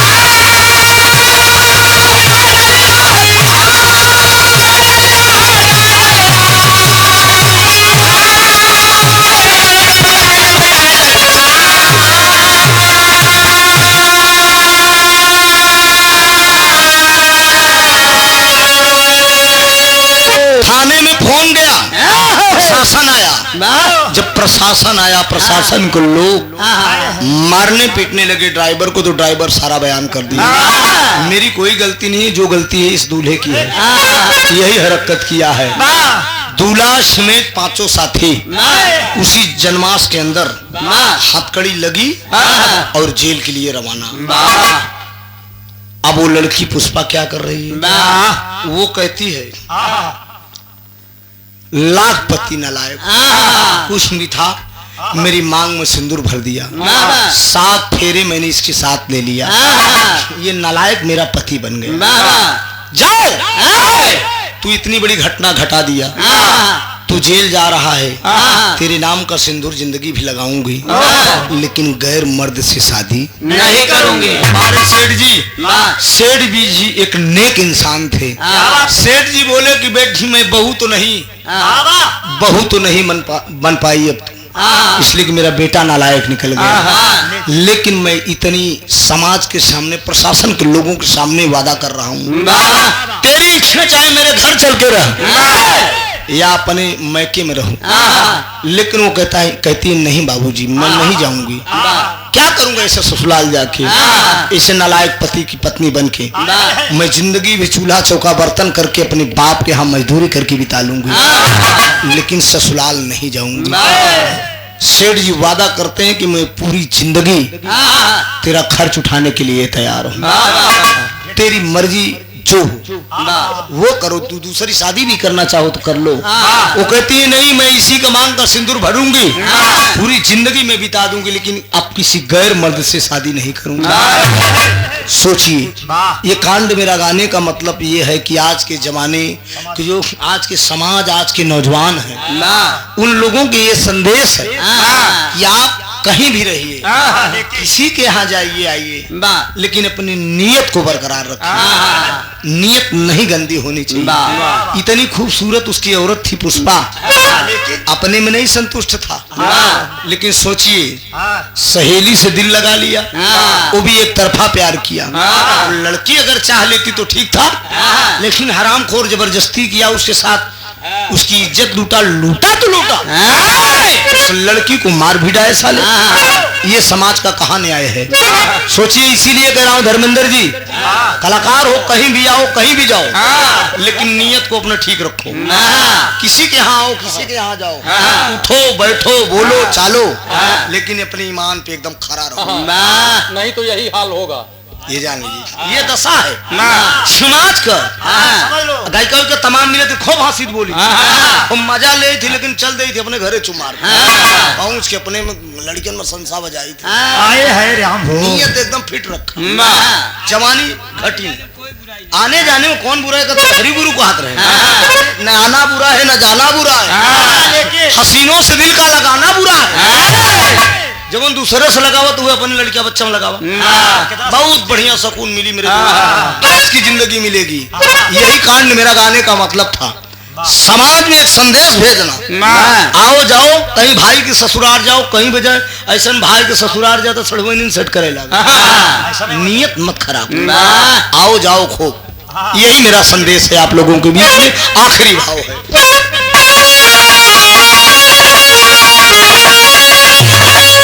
शादी की आनंद आनंद भय भुल्लू तजे पोतारी, आमधार हैदर अली जुगनू गुलू अनिल की बाबली, अरे सहनाई गम की बाजी रे सुनी, अरे ये बिरहा के मन्ना है यादों मुलना सुनाई, सहनाई गम की बाजी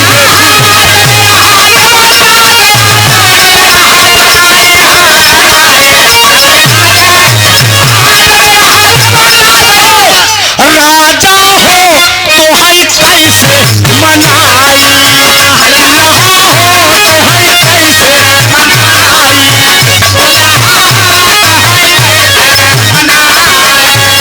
अरे रतिये में हमरे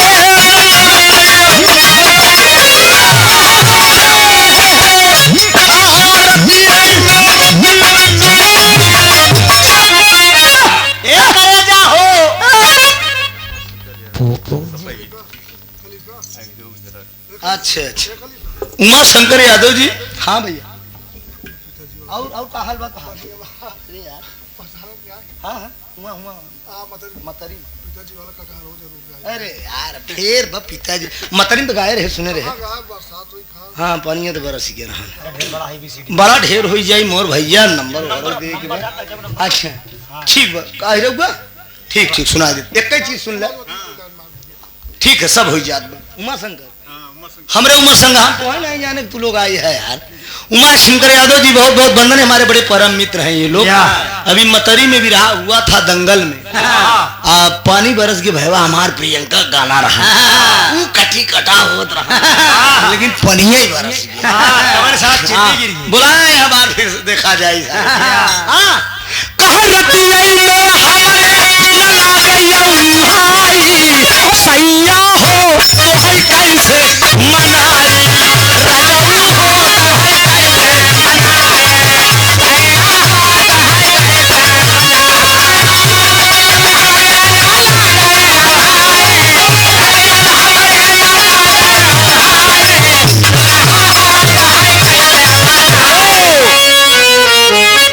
एक लाइन समाजवादी, अच्छा सिला दिया तूने मेरे प्यार का,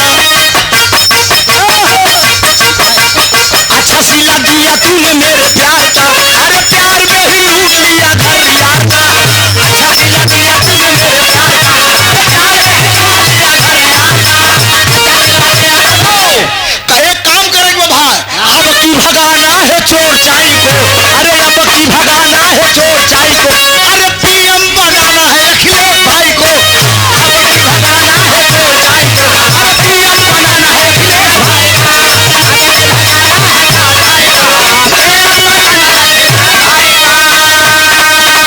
खन्ना खन्ना और नोटा भी दिलाएंगे, कोने कोने कोने कोने बिजुली का तार चौड़ाएंगे,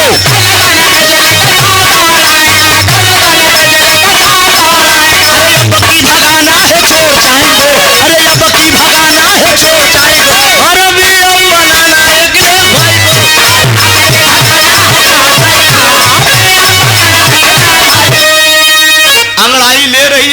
तैयारी करिए, रिजल्ट आप लोगों के सामने है। इस समय इस समय जो हवा आई है, कई चरण में चुनाव हुआ, एक चरण में आधी सीट आपके पक्ष में आ रही है, ये घोषणा हो चुका है। समाजवादी 8 सीटों को चुनाव हुआ है, 8 सीट में 4 सीट एकदम पक्का है, बज लो 4 सीट समाजवादी जीत रही है, और नहीं जीत जाएगी ना तो भर पेट मिठाई खिलाऊंगा। 4 सीट सपा के पक्ष में जा रही है, खेमा में 5 सीट जीतने जा रही है। हमारे कहते जवन जेकर जवन मूड हो अब्बो चेन कर ले बदल ना मनबे ना तब कबा गायन कहत रहे, लेकिन बात माने अबे कमले भी बाटे नहीं आवत धीरे से साइकिल पे आई जा छोड़ा बहुत साण फाण सारे आपत करे खुद रखावत है, जब फोन करत कर रखावत है। सोचिए तैयारी ले रही है, तैयारी करिए। मैं ये नहीं कह रहा हूँ, परिवर्तन प्रकृति का नियम है, सबको चांस दो। अगर बराबर एक कई राजा अगर बैठाए रहा तो अपने मन का करी अगर अखिलेश के जितावा, अखिलेश न बढ़िया करे मायावती के जितावा, मायावती ने बढ़िया काम करे फिर मोदी के लिए बदलो। अब एक कई के जब दे देव तो अपने मन का साढ़े तो घूमबे के मन का घूम ही मन का करी ही। आरक्षण छीना जा रहा है, सरकारी नौकरी वाले पेंशन खत्म हो गई। अखिलेश यादव जी घोषणा कर दिए कि सरकार बनेगी, पेंशन बेहाल होगी। जो पढ़े लिखे ब्राह्मण ठाकुर हैं वो वोट दे रहे हैं, ये अंदर की बात बता रहा हूँ। हमारे यहाँ ठाकुरों की बस्ती है, 99% ठाकुर वोट कर रहे हैं। हम लोगों से बात होती है बराबर, बाबू साहब कहने यार अब केरी का अखिलेश का मूड बनाई है, कहने सरवा पेंसिल बंद होगी और अखिलेश आएगी तो लागू हो जाए। सोचिए पढ़े लिखे लोग अखिलेश को लाइक करते हैं, और जो कंचोत बकलियां हैं बकचोत बड़े वो बुराई करते हैं, उनका पता ही नहीं तो बुराई करबे करबे। अरे पढ़ो लिखो जानकारी लो तब तो काम करोगे।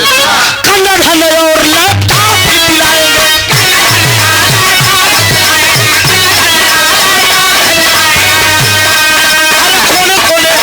खोले खोले बिजली का तार दौड़ाएंगे।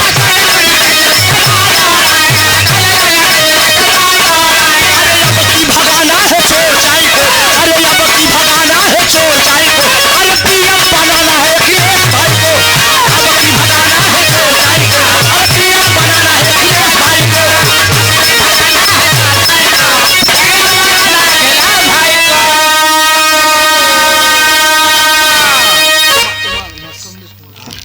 कमलेश को मतरी की धरती से एक सुंदर पुष्पहार बहुत समाया का पुरस्कार हमारे कमलेश यादव जी, हमारे बड़े परम मित्र हैं, अक्सर विराह इस क्षेत्र में होता है, हर जगह पर पहुंचते हैं। बार ये जौनपुर की धरती जिला तो मैंने बहुत भ्रमण किया, हमारा अंदाज हम बता नहीं सके कितना जिला में हम विराह गए। 26 साल 25 साल की जिंदगी में कितना हम जिला टहट गए, गांव के बाद छोड़ा हम जिला नहीं बता सके, लेकिन जो सम्मान जो सभ्यता जौनपुर की धरती पे मैंने देखा कहीं नहीं देखा। बाबूजी विद्वानों की धरती, विद्वानों की धरती और बहादुरों की धरती। सरकारी नौकरी के माने में अगर माना जाए तो जौनपुर जिला नंबर 1 है, शिक्षा के माने में अगर माना जाए तो जौनपुर जिला नंबर 1 है। और जिला में तनिक लेट भी रहा गावे जाओ तो कहीं मार दे करे सारे बहन आई हैं। लेकिन मुझे वो लम्हा याद है, यही कहीं जलालपुर के बगल में कार्यक्रम था हमारा, वो प्रीतिपाल को बहुत लेट हम आए थे, दोनों कलाकार लेट हो गए थे। डर कमारा जल्दी हारमोनिया ढोल लेके मंच पे हमके शुरू कर देना है, कोई मारपीट ना हो जाए, लोग गाड़ी कराओ ना। लेकिन बारे कमेटी को लोग दौड़ कर आए, लोग बोले कहे पहले पानी पीजिए, अब तो विराह हो गई तेरी खलीफा आइन है। लोग बड़ी सभ्यता से पहले पानी पियाए, नाश्ता कराए, उसके बाद प्रोग्राम शुरू कराए। तो इसलिए मैं मानता हूँ कि यहाँ जो सभ्यता है, जो संस्कार है जौनपुर की धरती पे, ये किसी जिले में मैंने नहीं देखा। ये मेरा दावा है। नजर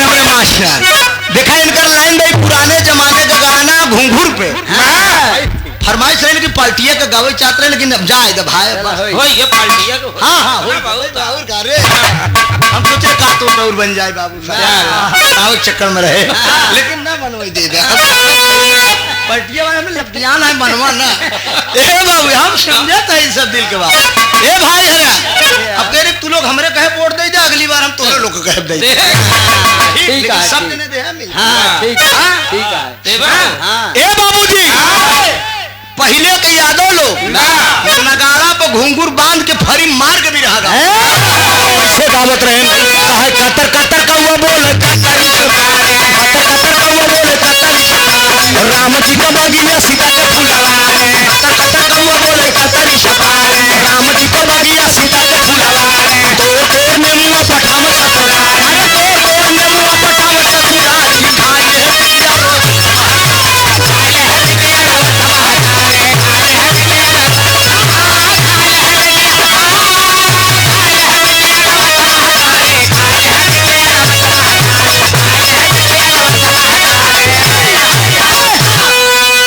ये गाना हम भी गंगा चैनल पर ऑडिशन बगाए रहे इलाहाबाद के हमरे कलाकार कहन मेहरारू गानों बेट डायर चैनल पर जाए बेरे हम के जा भाई हरे ऐसा ऐसा है जो चर्चा और बुराई उसी की होती है जो समाज में चर्चित है। हाँ अब त्रिभुवन के पीछे जरूर पड़ गया यहाँ से पढ़ी कि जानते त्रिभुवन में सार दांते वो बाटे एकर बुराई करा एकर यस करा ओस करा झूठे लोग तमाम प्रकार का हल्ला उड़ाई देते समाज है हाथी चली जाता है कुत्ता सारे भोकर नहीं है। अच्छा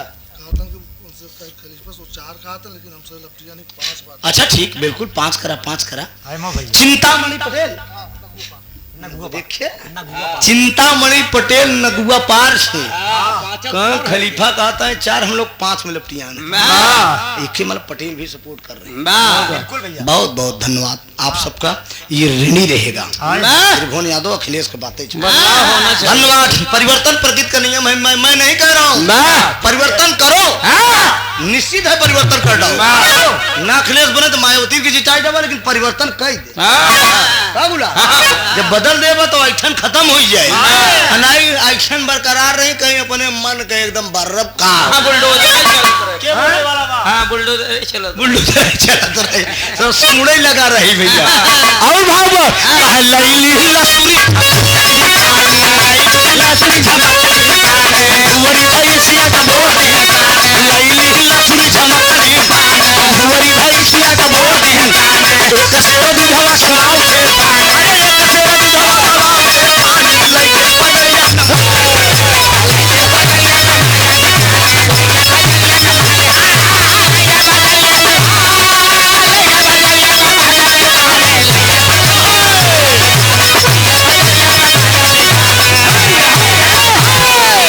यही रहुआ या काको मस्त हो गया पुरान बिरहा के गावत देखा अब आजकल तो गवैया बस खड़ा जोन जोन नईकी आई जाता लेला पुदीना लवटिया लंदन से लाएंगे ज्यादा कहत कहीं कहीं तू गाय न पौबे ही से यार कहता है का गाय नहीं सके, लेकिन कितना रसबाई सारे पुदीना पुदीना में कुछ कोई मतलब नहीं पुदीना हूँ हाँ 2 दिन बाद खत्म। अच्छा एक ही मलपचरा अच्छा ये दिलीप यादव जी दुल्हा राजा के पूजनी पिताजी कहते हैं कि देवी पचरा गाय को बाद बंद कर दे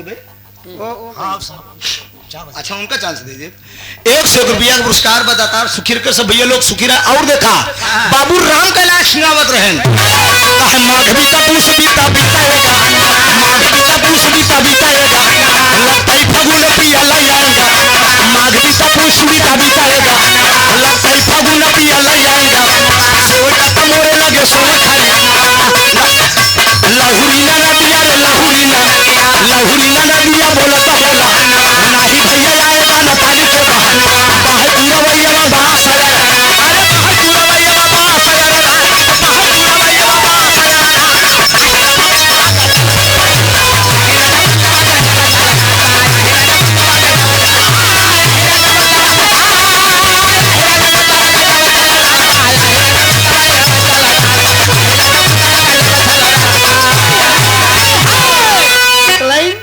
आहिर छलिया दोपहर से यहाँ भगवान कन्हैया शुरू कर दे आहिर के थो पीछे नहीं यहाँ भगवान जाने हमारे बियादरी इतना आगे यहाँ है अगर लोन पे पाई जाए बाबूजी हेलीकॉप्टरों खरीद लें सबसे ज्यादा जमीन है लिखावत थी कहाँ भूल गया सब चीज में आगे यहाँ एक कथा में आगे नहीं है सब चीज में दूध बेचा थी मेहनत करे से कभी पीछे हटबे नहीं करते समझा हजार जमीन तो झटका में लिखाई ले तो इस बताए ना कि पाई जाए अगर लोन पे तो हेलीकॉप्टरों खरीद ले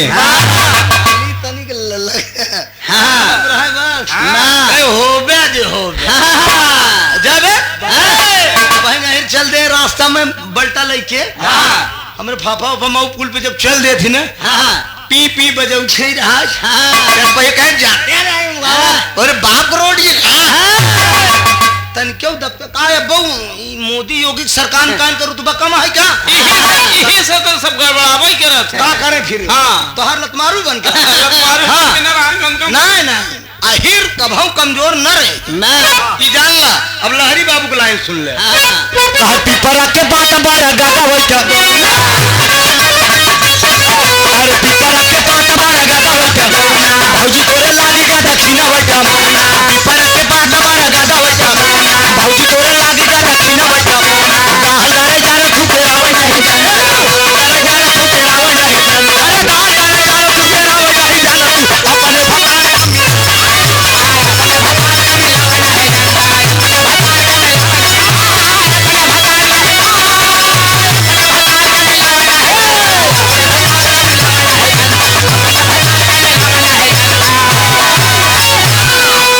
माई का पचरन निमिया के दरिया मैया अरे डाली के झूलवा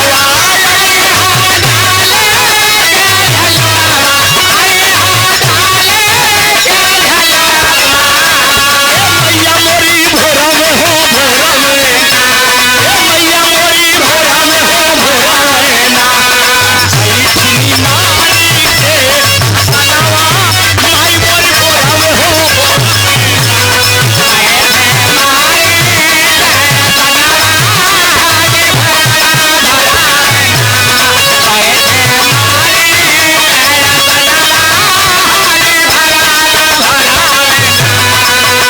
कलकत्ता में काली माई के बाला बाटई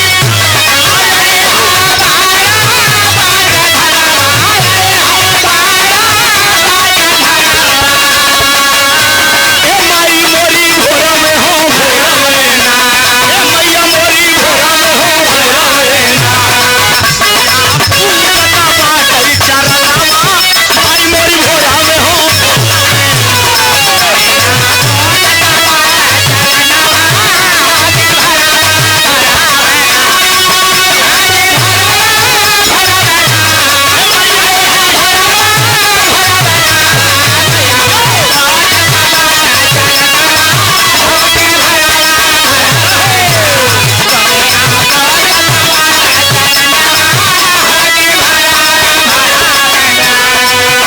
मैहर में अब बसल माई सारा के धमवा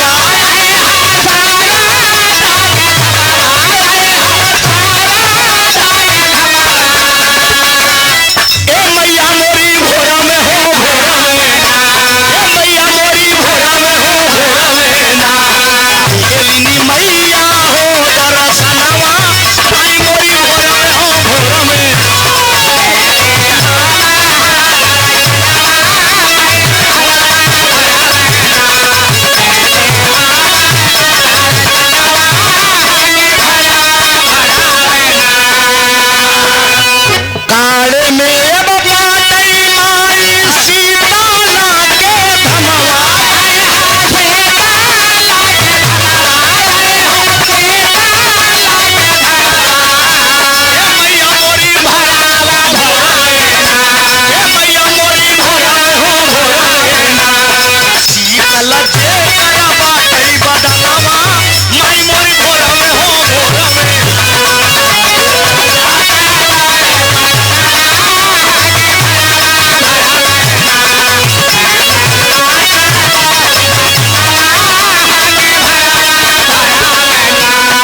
विंध्याचल में बाटई बिंधावा पानी के धमवाए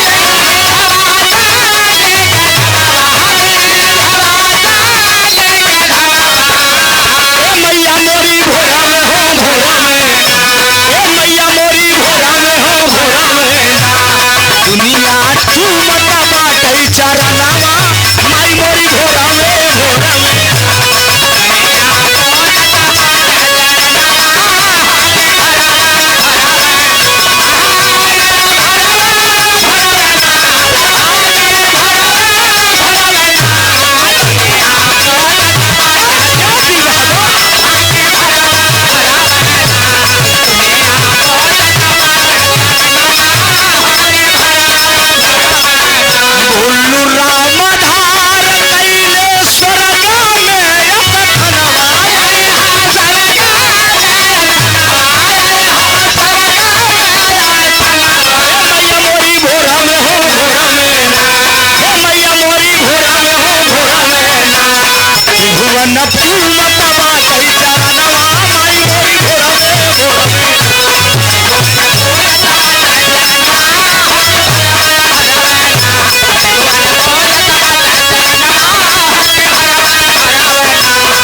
धन्यवाद। जाने अनजाने में गाने बजाने में अगर कोई गलती हो गई हो